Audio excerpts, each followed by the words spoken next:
It's thinking. Hey, everybody. Tonia Reeves, Australia's cowgirl medium, here for Animal Dreaming radio show.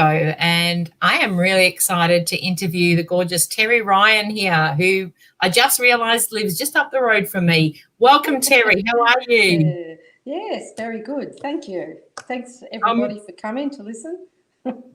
we're really excited to have you on. And it's something that your story of your book, I Survived, is all about domestic violence and It how is. you've come through that. And I'm really honoured to be able to, be a part of you sharing your story, because it's one, as I spoke of before we came on today, where I've been hearing a lot about that from, doing readings for people, and we don't realise the extent of domestic violence and how common it is, I believe. Yes.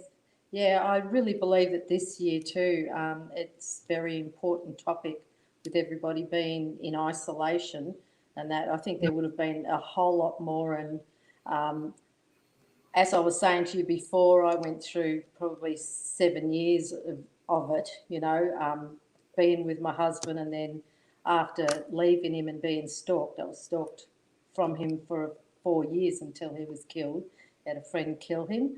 Um, and I truly believe that possibly I'd be being stalked right up until now, because that was the type of person he was. But yeah, so this year in particular with the isolation, I really felt for the people who have had to be isolated with their abuser. It's more Yeah, or less, it's worked in the abuser's favour. yeah, Yeah, yeah. yeah, so I really feel for them. Hmm. So with your story, Terri, like, how did you meet? Obviously he was your husband, and I'm taking it that there wasn't evidence of this to start with when you first met. So how did that all transpire? Well, the thing with this was, when I met him, I didn't know him for long enough, and that was my biggest problem. I was a very young person. I was 18 at the time, and I was starved, craving for love, and I just fell into his hands. He was a full-on narcissist, Yeah, and I was just putty in his hands virtually, and I got married to him without really knowing him, and there wasn't evidence of it before we got married, but from that married night, from then on, it started. In fact, the night of the marriage, he had his hands around my throat. So, and it started like that. Yeah, yeah. But like I say, that was one thing that one thing I need to say about this is he was a perfect person for me. You know, I mean, that sounds strange to say, but yeah, he was the type of person I needed in my life because I'm an empathic person. I needed somebody like that in my life to make me strong. And there's one thing you do: if you're a caged animal, you'll either cringe in the corner or you'll fight to get out. And that's basically what domestic violence is like. And I was like the little coward in the corner for quite some time with him. But I got to the point where humiliation, I felt so humiliated by him that I felt I don't care anymore. You can kill me. I'm not standing for it anymore. And I started to fire back. He was a little bit shocked at that, me firing back, but it sort of put me in a position where I had to either sink or swim, and that's exactly what I did. I started to fight. So so was that, yeah. like, how many years in was that? Like, how long did that take you to come to that? Well, like I say, we got married when I just turned 19. Actually, I was 18 when I met him. I was 19. We got married. Um, I got pregnant fairly quickly, and I'd had the baby, so I had a little boy to him, and he was about 6 months old. And it was from then, he came home one day, and I was a church goer. I used to go to church every Sunday, and I Mhm. came home from church with the two boys. I'd already had a 3-year-old as well, from a prior relationship. But I came home, and he'd walked in and he'd been taking prescription drugs and drinking alcohol, and he was so much worse than what he'd ever been before, and he put me through hours of terror. He threw me around the room and pulled my hair out, spat in my face, and eventually he dragged me out into my car. And this particular day, it didn't have much petrol. I didn't have a lot of money, and I knew that the tank was just about empty. But he wanted to go and get more alcohol and that, so he wanted to go to his mother to borrow money from his mother, because he used to terrorise his mother as well. And what he did was he dragged me into the car by my hair, threw me in the car. I had the 2 boys with me, and he was so drunken that we were going up onto the nature strips, almost crashing into trees and that. And I thought, oh, this is it. You know, he's going to kill us, you know, in this car. I mean, I was already kind of black and blue from him anyway. But as soon as he got out the car and he was up those stairs, I jumped into the seat and took off. And I was praying the whole time that I wasn't going to run out of petrol, you know, because I knew that there wasn't much petrol there. But the funny thing was, the whole time I was going through that, I didn't feel any pain. I didn't feel anything. I was just, I think it must have been the adrenaline or something, but I felt nothing until I went to my parents' place, and I was a mess. I was just a mess. I had sort of patches of hair out of my scalp, and I had bruises, and I was bloodied and that. My favourite sandals, he broke my favourite sandals. I was so upset about that, and he broke them. And it was only after that I started to feel the pain. The next day I could barely move. I was just aching all over and everything, and realised the immense thing that I'd done. And I decided after that I would never ever go back, and I kept that promise to myself. I never went back, and I waited until he was at work, and I got my family. My family came in with me and helped move me out, and I wasn't totally cruel, because all of that furniture was already mine, but I left him certain items. I left him the fridge, and I left him, plate and cutlery and that. So I wasn't completely cruel, about it. And I left him certain things, but I was out of there, and I didn't turn back. But from that moment, that's when the stalking started. The stalking started after that, and he didn't just stalk me, he stalked my family as well. He would follow everybody. He would stand outside my bedroom at night, and in the morning I would see empty ouzo bottles under the windowsill. We always had to come into the driveway with the lights on full beam, just to make sure he wasn't standing there somewhere in the shadows, because that's what he used to do. He would stand there in the shadows, and you would smell him because he was a smoker, and he wore really strong Brute aftershave. Until this day, I can't stand Brute. I just can't stand Brute. But that mixture, and you could smell him before you could even see him, and it was pretty terrifying looking over my shoulder. And there was one time he came to my workplace. I was working at the Repat Hospital in Heidelberg, and he had a imitation handgun, but it looked real. And he came in and he held up the staff, the domestic staff where I worked, and told them they had to come and get me. But they already knew that I had a restraining order against him. But he held them up, and they called the security. Before the security got there, he'd run out in the car park. He'd slashed tyres, and he'd done all this type of thing. And the thing was that the whole time this was happening, he seemed to get away with it. He got away with everything, he did.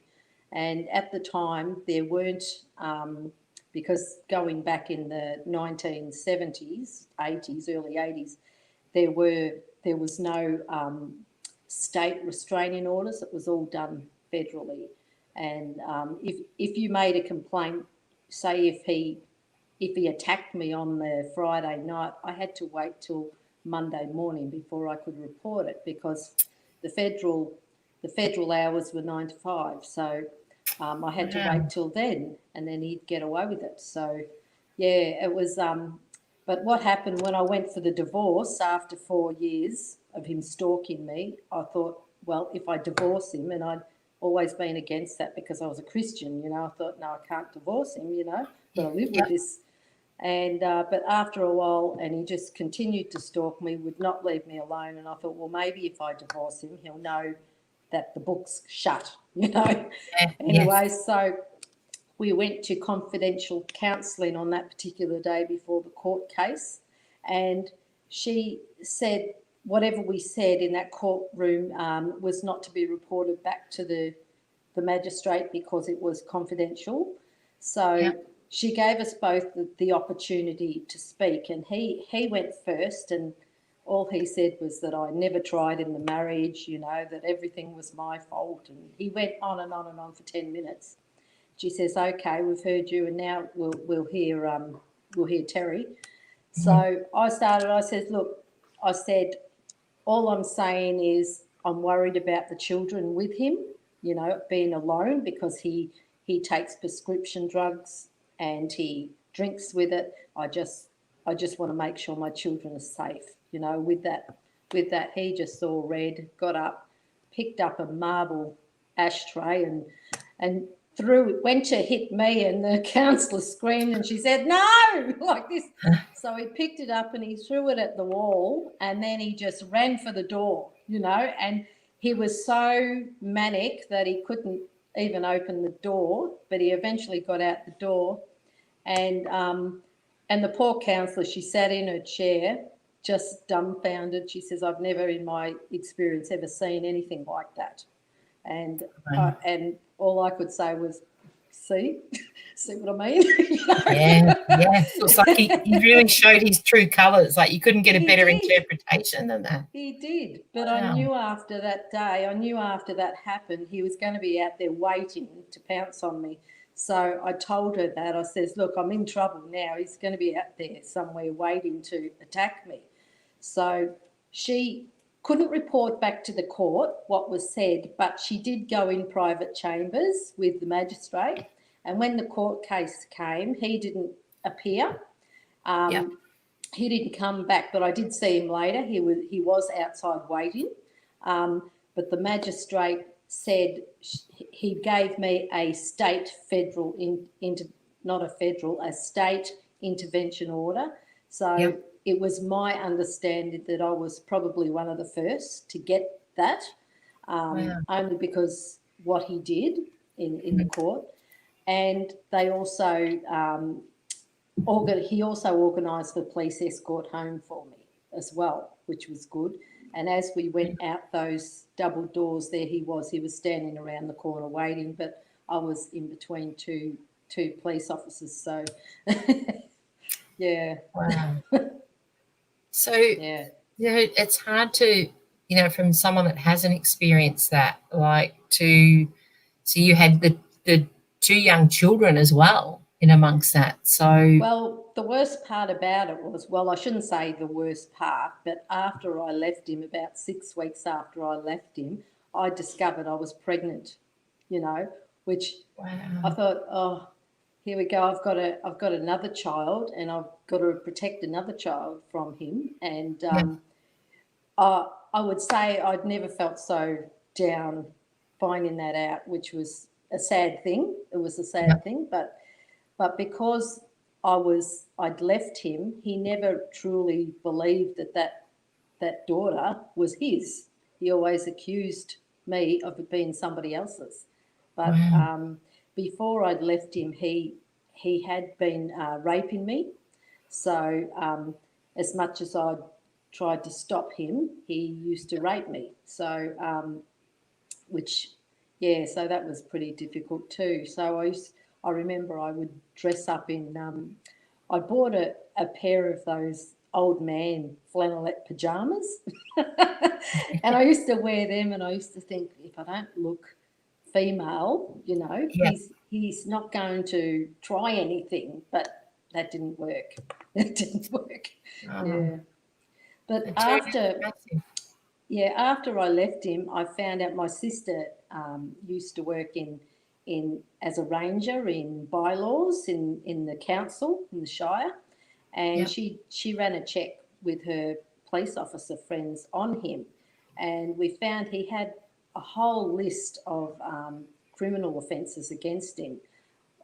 Rape, assault of the police, he had theft, he had burglary, he had all these charges which I didn't know about. So, Wow. And was that um, before you'd met him that he did that, or these were yes, during the marriage? yeah. Well, he also did a few while I was married, because every now and then when we were together, he would disappear for a few days. There was one time he came back and he said he was going up the shop to buy a packet of cigarettes, and he came back 3 days later with a broken collarbone. So, and I didn't ever know what he would get up to during that time. So goodness knows what he did. I know that after that he did have charges of assault on the police. That was after we were married. I discovered that. Yeah, Yeah. but I didn't know about all the others. But yeah, so yeah. So I was a pretty good target, because I was very naive, a very naive person, because Yeah. I'd been brought up in a Christian household, and we didn't have swearing even in the house. Nobody drank Mhm. or smoked, there was no swearing, and Yeah. I had no experience. I just didn't know. Wow.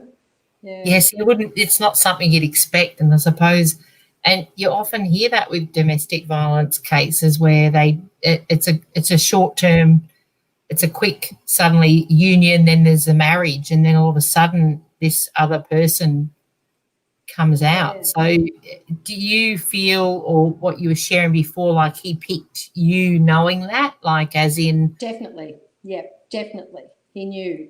He knew. I had a car, I was yeah, an honest person. I was very honest. He used to take my car for joyrides until I thought, I need that. And my father said, you need that for your kids if they're sick. You need your car. And my father put in a starter switch in it, so it cut the power to the battery off. And yep, like, Ted never knew about it. But we used to go out, come home, and I used to just flick it off. He had no idea it was there. And I remember one time when I was 8 months pregnant with our son, he came home and he said, I want your keys. And of course, I gave him the keys, knowing he wouldn't be able to start the car. He went down and he's trying to start the car, and he came back up and he went for me. He tried to choke me again, because he couldn't start the car. And I said, well, what's happening with the car? And he says, well, there's no charge to it. It just won't start. And I says, oh, it sounds a bit like the battery. I knew exactly what was wrong with it, but it sounds a bit like the battery. But off he took. He was after me. He tried to choke me then, and I got loose and ran to the neighbour.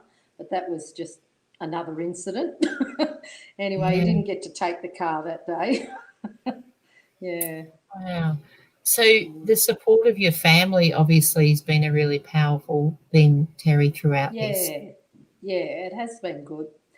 I remember with my parents, like, and particularly my mother too, like they'd never experienced anything like this before, Mm, and it was a real trauma for them as well, going through it, because of I was living with them, so, and he was stalking me, so everybody had to be careful who they opened the door to, because he would put voices on. And there was another time, just before I decided to get the divorce, I thought I'll take the kids away for a few days. We're going to an animal farm, and it had accommodation there. I thought I'll take the kids away and really think about this, think about whether I really want to get this divorce. I had to sort of weigh it up with my Christian beliefs, what I believe. yeah, yeah. And anyway, somehow or other, he found out I was going away. And that night he came around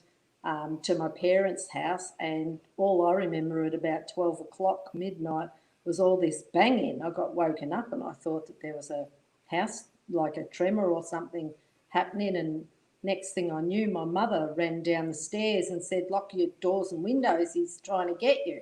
You know, apparently he'd broken into the house and he'd run to the kitchen drawer and got a knife and was trying to come down to attack me. And my mother and father and brother were there and blocked him. Well, I came upstairs and I saw the place. They had a fish tank and there was water all over the floor. The chairs were upside down. It was all, oh, everything. Anyway, apparently they ended up grabbing him. My father got him in a bear hug and they threw him out the front door. But yeah, that was just another event, and that was very traumatic for them to have to go through that, because my father too, being a Christian, he always believed, well, you know, you've got to turn the other cheek. You know, you can't fire back. And I think it was after that he realised that he was the king of his castle and he had every right to defend his castle and defend those within that castle. So, I mean, it's been quite a learning process for all of us.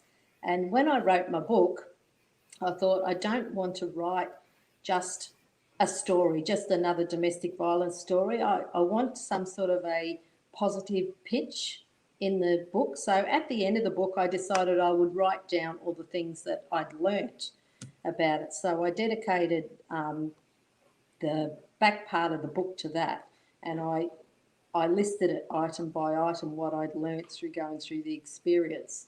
So I wanted people to know that if they go through domestic violence, that even though it's bad to go through, you'll find that you'll learn a lot about yourself. And I learned a tremendous amount about myself, and I became a much stronger person because of it.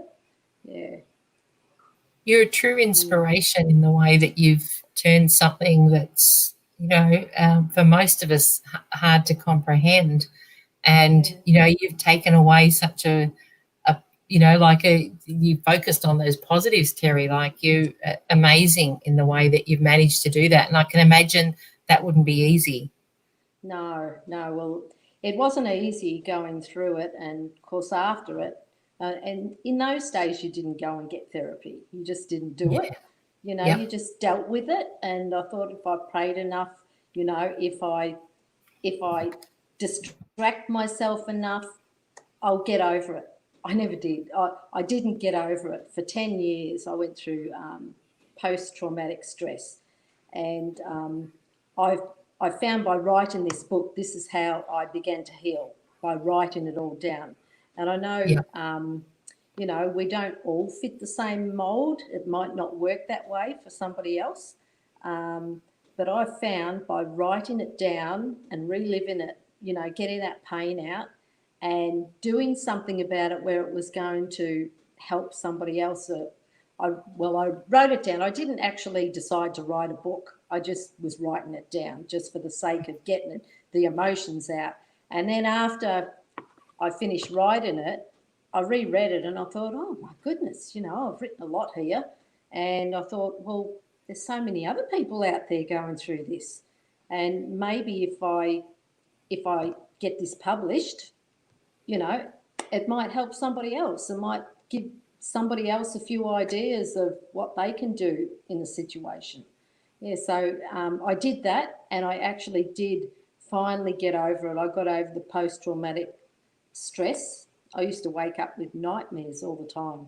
You know, he would be chasing me, coming back from the dead with knives, chasing me. And this was a nightly thing. I'd be waking up screaming, you know. I would see him in the crowd, you know. Yeah. It was, a lot of bad images would come up during that time. But I found writing the book has certainly helped me, and it may help others out there, or maybe, you know, I think the main thing with this is you can't put it in the background. You can't think it's going to go away. The pain won't go away. You have to deal with it, because anything that you bury within yourself is just going to bubble up. It's going to bubble up, and it's going to cause all sorts of symptoms and drama within your life. It'll make you sick, having this trauma within you will just bring out illnesses as well. And since I've got over this post-traumatic stress and I've actually expressed my emotions on it all, I've never been fitter. I've never been healthier, even in my physical body. I've never felt better within myself than expressing my emotions and expressing the pain and the hurt and acknowledging that it happened, but also acknowledging the reason it happened and what it's done for me as a person. Yeah. Amazing. Such an amazing share. One of the girls that's, I've got Catherine here on the feed. We've got Mel. Hi, Mel and Catherine and Marianne. But Catherine's asking, do your sons have a problem with alcohol also? Because her eldest has a big problem following in his father's footsteps, but her second son is doing well. So he came with me, and our eldest sons ended up staying with his father. So, the judge believed the boys were old enough to choose for themselves, 11 and 13. And that she's here putting here, stupid judge. Wish I had have left way before I did. She stuck it out for 18 years. I was in another country, so I had no family members or friends until I met some of my own and then went to meetings.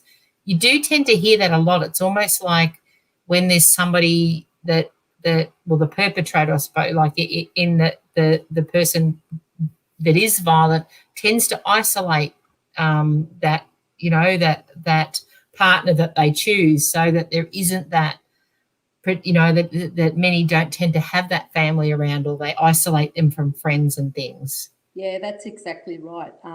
I'll tell you what happened first. First, I'll answer a question about my sons. My eldest son, he did suffer. He went through the drug stage, the alcohol stage. He's had mental illness problems. And just like that lady, I can't remember her name, Catherine, was it? Yep, Catherine. Yeah. Just like Catherine's second son to my second son is fine. He's quite solid. And I would put that down to the fact that the eldest son saw more. Yeah. He was at an age where he could understand, and I really believe that really affected him. He's okay now. He's fine. He's mellowed out in his older age, but it's taken him many, many years to pull through from it. And the second son has been fine, and my daughter, the daughter that we had together, she actually went through domestic violence as well. And wow. She was lucky enough to have a mother who'd been through it and to know what to do. And yep. she actually is away from him now too. But with the isolation, what happened with me was I found that Ted would continually put down my family and my friends, continually, like a dripping tap. He just never gave up on it. That's all I would get all the time. And what happened in the end was I thought, well, I'm not going to go around there much anymore, because if I don't go around there, he won't have anything to talk about. And that's how it worked for him, by isolating me about my family. And it wasn't that I didn't want to see my family. It was that I thought I could get a little bit of peace and quiet by just not going there as often. Yeah. Yep. And so that was the way he did it. Yeah. Wow. Yeah, Catherine's put here, thank you for your response. Yes, a dripping tap is a good description. Yes, yeah. It's like a needle, and I remember it. I just couldn't stand it. I constantly said to him, don't talk about my family like that. Don't speak about them like that, and my friends too. I didn't have a lot of friends back then, but it was constantly, all the time. It was, terrible. And did you find, Terri, was it hard to share what you were going through? Like, when you're in that situation, like, is it to keep up the thing of it being okay? Do you find that you're not inclined to share what's happening behind the scenes with friends? Were you like, you know? At the time, yeah, at the time I did, and it was more so because I was embarrassed. I was really Yeah, embarrassed about picking a bad partner. yeah, Also, I didn't want him causing any pain to them too. And there was one day I did go to my mother because I was at the stage where he had begun to rape me, and I couldn't handle it anymore. I thought if something doesn't give, um, I just don't think I can live, because that's how he got me. And yeah, I went to my mother one day and I told her, I says, I just don't know what to do. I'm too scared to do anything. I'm too scared to leave. He tells me I'm going to die if I leave him, and and she said, well, I don't know what to say to you. Well, she'd never had to deal with anything like this. It yeah, yes, would have been hard for her, and I went home that night and I just felt sheer desperation. I've never ever felt as down as what I did that night, because it was the one time I really did reach out. I wanted something, something to grasp onto, and yes. yeah, it's nothing. Yeah, yeah, Wow. Yeah, because you don't, and I suppose, because also you've had that aspect of the religious side of, like this is, it's almost like this is how we do things. And with what you've been through, that's a really powerful thing of, okay, we have our faith and that kind of thing, but trying to process that for, I suppose, mum and dad of that generation where, you just, they probably would be quite understandable that they wouldn't know, how to yeah, process that for yeah. you. Well, But they couldn't. They just didn't know what to say, and yeah. Until that particular time when he attacked me so badly, and I went to them, and then they realised how bad the situation was. After that, they came in, my sister and brother-in-law and my other brother, and yeah, they all came in and helped me move, which was good. Yeah, and after that, there was like a code of silence with everybody. yeah, We, yeah, everybody was kept to a code of silence. They were not to let him know where I was, and yeah, there was an understanding put before them. yeah. I was chatting to, like I said earlier, like I have connected with those in similar situation. And one of the things that one lady shared with me was the not knowing who to trust. So once you've made that move away, she was very much like, the people that I thought I could trust, I'm now doubting, and the ones that I didn't know so well were the ones that stepped up to help her. And I thought that's an interesting thing, because it would be, who can you trust, and how do you know who Yeah, you can trust? yeah. Well, I was lucky in the respect that he didn't have many friends, because I don't know whether you know much about narcissists, but they don't keep friends for very long. You know, Yeah, initially they're charmers and they charm everybody in, and everybody loves them until their colours come out and they see what they are. Then they don't keep their friends very long. They use them up. yeah, They'll use up a friend and then spit them out, and that's what Ted was like. So really, we didn't have joined friends, and my family was going to stand by me anyway. So, yeah, yeah. yeah. And even the fact, I suppose, if people just see that good side, it'd be hard, for some people, if they just have an impression of somebody that isn't actually what the true story is, for those people to understand or believe your story would be hard, I suppose, if they look at this person and go, oh, but he's a really nice guy. Oh, definitely, definitely. Well, I thought he was, when I first met him. I mean, Yeah, he was always dressed smartly. He wore Italian shoes. He had them polished all the time. His hair, he was always never a hair out of place, and he was like that. And he put on that charming exterior, yeah, mm, and then but yeah, underneath, yeah, it was a completely different story. yeah. So do you think, with such an amazing share, and I know many in the feed, thank you all for commenting. There's so many that are inspired by your journey. And I know you've probably included a lot of them in the back of the book, with those insights. But looking back to prior to getting married and cementing that relationship, were there signs that maybe you could share with us to let others know that possibly looking back there were a few things that maybe didn't quite add up, or things that people could be aware of in a new relationship that maybe those that haven't been in your position could be exposed to connecting with someone like that? Because I think we all could, like you say, people can put on that facade to be something they're not.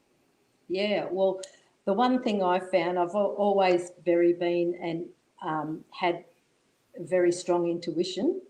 I Yep. did there was red flags before I got married. Like there was one time we were in the car, I was driving along. No, he was driving my car, that's right. And a police car passed us and he stopped the car and got out, and then he told me to get in the driver's seat. And I thought, well, that's strange, I mean, there was a red flag there, but I just Yep. ignored it. I think the thing is, if your gut is telling you that something is wrong, then something is wrong. Don't put on your rose-coloured glasses, because if it's coming to light, there's a reason it's coming to Mhm. light. It's because your intuition is warning you against it.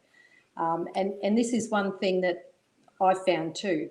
The other thing I wanted to mention is, after you leave them, the attitude that you feel. I have to tell you, it's a scary thing to make that step, to leave your abusive partner, but it's, and when you do leave them, you'll find it's going to be harder, because when you turn up, so you have to have your radar on the whole time. You have to, your intuition too. If you feel those prickles at the back of your neck, you've got to listen to it. You've got to listen to it. Yeah. So that was another thing I Yeah. wanted to say. And the other thing I'd like to say too, if you're a friend or you've got a family member or something going through this, don't try and force that person to get out of the relationship, because that you have no idea the amount of pressure you're already under. You're living on Mhm. eggshells. You're constantly on alert all the time because of your abuser.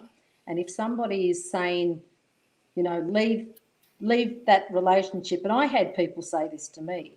People would say, "Are you an idiot? Why are you staying there?" And Mhm. they just don't realise the position you're in and the threats that you've got, and particularly if you've got children, you want to Yeah. make sure that those children are going to get out safely. So therefore, you've got to plan ahead, and you've got to put in a really good plan to make that escape. And this was one of the things that I wanted to stress for those others looking on. Don't put added pressure on them. Just provide solutions. Like, the thing you can do is tell that person, keep a bag packed somewhere hidden, so that when you can get away, you can make a quick escape and you've got some clothes, Yeah. or have a private bank account set up somewhere and put just a couple of dollars here and there, get that bank account happening. These are the things you need to do. The accommodation, like places where you can go, refuges, places like that. These are the things that you need to be telling your friends. Don't put pressure on them, telling them they're an idiot because they're staying in a violent Mhm. situation, because you're doing the very thing that what their abuser is doing to them every day, Yeah. Do you know Yeah. what I mean? Yeah. Yeah, yeah. Yeah, that makes sense. And it's Mm. not something that people would be aware of, because if you haven't experienced that, you would be inclined to say just get out, because there's not that understanding of it. Yeah, well, I know for me, it was like every single day I was thinking, how am I going to get out? want to get out, you know, and it's not something that you don't ask yourself 1,000 times. And it's just having those people continually at you saying, why are you staying? You know, you're an idiot staying. You deserve everything you get if you're not going to leave. You know, that's not what they need to hear. It's just making it worse for them. Yeah. Yeah, and that's kind of like putting a judgment on it. And I would imagine when you've been in that situation. Yeah, absolutely. So anyone wants to ask any questions for Terri, you know, please post them on the feed and we'll share them. Also, Terri, do you find, like, just listening to your story, like you would start to doubt whether you, you start to doubt yourself a lot, I'd imagine, too. So there would be that aspect of trying to think straight to be able to make an exit plan, I'd imagine, as well, would be hard. Yeah, you do doubt. And then because when they're telling you that you're the problem the whole time, yeah, you're the problem the whole time and you're an idiot and they gaslight you. Gaslighting is when they make out that you're insane and that you're not capable of making your own decisions or making responsible decisions. Gaslighting is when they say that you can't live without them because they're the main focus of your whole life, you know, and this is what they do. And especially having children. I mean, as a mother, like you said, your first thing is, you know, I need to survive. I need to, how do you, if you're at home with the children and financially you've got to make that move and try and think of all of that as well. Like, that's massive. Yeah, exactly. And many of them restrict money, don't they? Like, I know with some of the stories I have heard, you know, it's like they almost take that so you don't have that power. Well, do you know what he did to me? He was so powerful in that way. He made me handle the money, but I had to account for every cent of it. So I would write out a budget and I would write everything that needed to be paid, and then the remainder was split between the two of us. And that's the way I did it. And he would go out and he would blow his money on alcohol and whatever else within the first day or two, and then he'd come to me saying, I want your money. That's the way he did it to me. But little did he know I used to bank some. I used to put in some away in the bank. I thought I was pretty smart. I ended up saving, you know, about a couple $1,000 that way. But little did I know when I was in hospital, he actually found my bank book and he went to the bank and forged it and took all the money. So, I think one of the lowest acts, I think, that broke my heart more than anything else was he came into the hospital when I had our daughter. He came into the hospital and he saw my grandmother was there and gave me $50 for my granddaughter, and she'd never given me money for the others, but she gave me $50 for my granddaughter, and I sent it home with my mother, who put it in her dressing table drawer. He broke into the house and took the money, you know, and that, I would say, that broke my heart. That really broke my heart. I know, just something, so it's hard to figure out what makes somebody tick like that, isn't it, when you don't think like that? Yeah. And what was his, like, you know, I suppose going to, what was his growing up like? Like, just, it makes you question, you know, how somebody becomes like that. And, like, do you know a bit of his history with growing up? I actually wrote a piece on him in the book about his background. Yeah. Yeah. Because it'd be and like, you know. Yeah. He did have a rough background. He was a rebel. He was a rebel to begin with, but his father died early, and his mother and his brothers were made to go and live with her brother, who took an instant dislike to him and ended up kicking him out on the street when he was 12. So, and that's how he ended up, he got in with the wrong crowd, and that's how it all started for him. Yeah, it just fascinates me to see what makes somebody tick like that. I mean, we can't understand it when you're not like that yourself, can you? exactly. And so now with your relationship, obviously with your parents, you're able to now, that you are free from it, embrace that more. Well, my father passed away, about 14 years ago. My mother, she's got Alzheimer's. So, but Yeah, yeah, I got along okay with them after that. Yeah, yeah, yeah. yeah, Like I say, I learned lot, a lot about myself. I broke away and got my own values and my own beliefs as well. yeah, And it was just self discovery, really, and going through the domestic violence taught me so much about myself. And yeah, so I really believed it wasn't for nothing. It wasn't for nothing. It had a purpose. It had a yeah. purpose for my life. Wow. Mm. Yeah, you're amazing to share that and be able to look back on such an experience that I, can't imagine living in fear and, having to get up each day and do another day of feeling restricted. And even upon leaving, like the stalking, that would be scary. Oh, yeah, that was really scary. I think the worst thing was I couldn't go to his funeral. I was in hospital at the time, so it was like as though he wasn't he hadn't died. I Yep. actually saw his death on the news, on the 10 o'clock news, and Oh, wow. they actually said his name. I'd been divorced from him for a year, so I did go Yep. through the divorce, but it was almost exactly a year after we got the divorce that he got into a knife fight, and so he was knifed and Yep. killed. Yeah, yeah. So, but I couldn't get to his funeral, so it was like as though it actually what didn't happen because he was such a con man. Things he would pranks that he would pull. He pulled some doozy franks, like pranks and that, and they never were true. And so it was like this was another one of them to Yeah. me. Yeah. Yeah, And that would be a bit surreal because of the fact, like, even though you divorced him, like it wouldn't fully, it would be hard to comprehend the fact that he's not going to come back and do things like it. exactly. Yeah, exactly. Yeah, Wow. yeah, it was quite hard.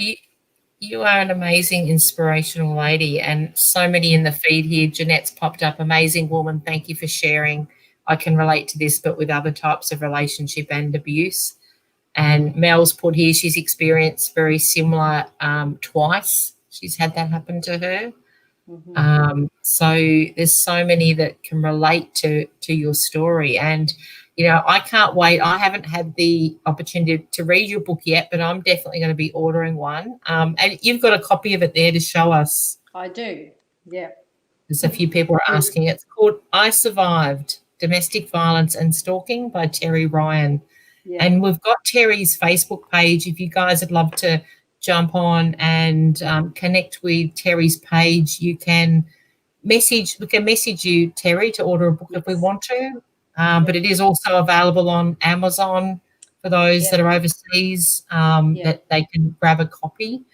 I Hmm. can't wait to read it and to, help get that understanding because, I think even for those that haven't experienced domestic violence, uh, like you've shared today, Terry, for us to be able to gain that insight and how we can be of help to those that are going through it because there's nothing better than trying to get an understanding of something that we haven't been through, but we've learnt so much from all of your sharing today, and you're so generous with your information. Yeah. Well, like I say, you've got to get your feelings out. I Yeah. continue to do that.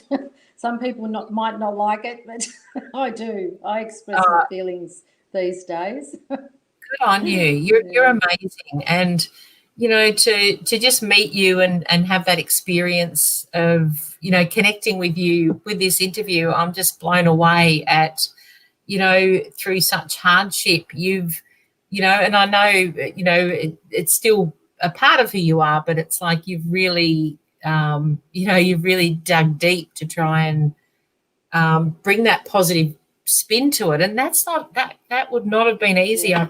Can only try to imagine what that must have been as a process for you personally. Yeah, exactly. Yeah, yeah. I went through many other traumas too, but and I really believe that everything has a purpose. Yeah. Everything you go through has a purpose, and if you can see the purpose in that, well then that's great. Yeah. And if you found that's a big part, like, would that be something you would share with others to say that's part of the healing or helping that part? Yep. Yeah, definitely. Yeah, definitely. But whatever you do, don't bottle things up. Express it. Express it, because it doesn't work. You won't be able to forget it. You can't put it in the past. You can't keep it underneath. It's just going to rot you from within. So, yeah, it's important to And express. and is there any key things that you've done to help you express, Terry? Like Um, I've done the white ribbon. I've done a few speeches with White Ribbon Day and stuff like that. yep, A little bit of public speaking. Um, Nothing on a regular basis. I wouldn't mind getting into it on a regular basis. yep. Yeah, but yeah, You are pretty amazing at it. I think you would be a fantastic advocate to inspire others that have, either that are maybe going through it or have been through it, to get that ray of hope from somebody like yourself that can say, this is where I was and this is where I am now. And many on the feed here have been, they're all so appreciative of your sharing, and your honesty and vulnerability is an absolute inspiration, Terri. And I, for one, have nothing but the utmost respect for you sharing your story and your vulnerability. That's really powerful. well, I'm glad. I'm glad. It would be an awful thing if you went through something like this and you couldn't help others because of it. Yeah. And possibly sharing your story is, helping you as well as being able to have Oh, that opportunity definitely, to share. definitely. Yeah, definitely. Awesome. Well, thank you so much for taking time out of your day. We're so glad to see, you're looking great, you're radiant, and you are a true inspiration for many. And I've no doubt that we will be seeing more of you being able to speak of this and sharing. And I think it's we don't hear probably enough, about around domestic violence. Like you say, this year the statistics are saying it's definitely been a big year with people being in isolation, and with a bit of luck, we can hear more from people like yourself to be able to show people that there is a positive at the end that There we can is. that can be shared, and there is a light at the end of the tunnel maybe for There is. Yep, there you know is. for many Yeah. experiencing that. So thank you so much for coming on, and thank you everybody for sharing. We've got lots of beautiful comments. Terri's Facebook page is there listed, and you can get hold of her book, I Survived. It's, I can't wait to read it. I know it's going to be amazing. And I think for many of us, we really need to be reading more about this so we can get an understanding. And, it's quite possible that there's that person that you're close to that is going through this that, we have no idea about. And maybe just reading this book will be a conversation starter for some. Exactly. Yeah, exactly.